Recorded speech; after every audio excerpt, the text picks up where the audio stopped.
To je uvijek slick bun. Niska slick bun. Sve što jednoj kosi nije potrebno.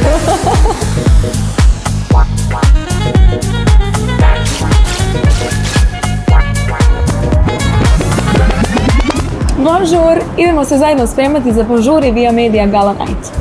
Jayla, odmah na početku nam reci koliko si uzbuđena pred večerašnji event. Pa, iskreno da ti kažem, jako sam uzbuđena s obzirom na to da inače u Sarajevu nemamo puno prilike da se družimo na ovakvim eventima, tako da idemo da se spremamo.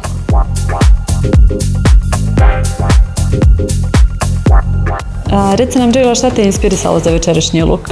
Pa s obzirom na to da je dress code black, white, silver, nemam problem nikada sa tim bojama, tako da me obradovalo što ću ovaj put moći da budem ja, jer inače ne volim puno boja. Pa moj trik za savršen hair day je uvijek feniranje na četke i onda vikleri, da to lijepo odstoji i ja taj dan imam frizuru. Imam i sutradan, meni to dobro drži, tako da sretna sam što se tiče toga.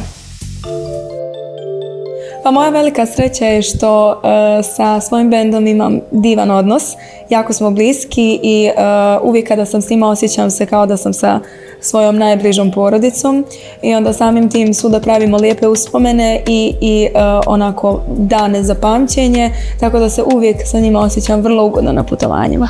Koja pjesma ti instant popravi raspoloženje dok se spremaš za nastup? Bilo koja pjesma sa Senidinog novog albuma. Bilo koja. Moj mjesec, možda najviše. Koju frizuru najviše voliš nositi? Ona koja je totalno tvoja. To je uvijek slick bun. Niska slick bun. Sve što jednoj kosi nije potrebno.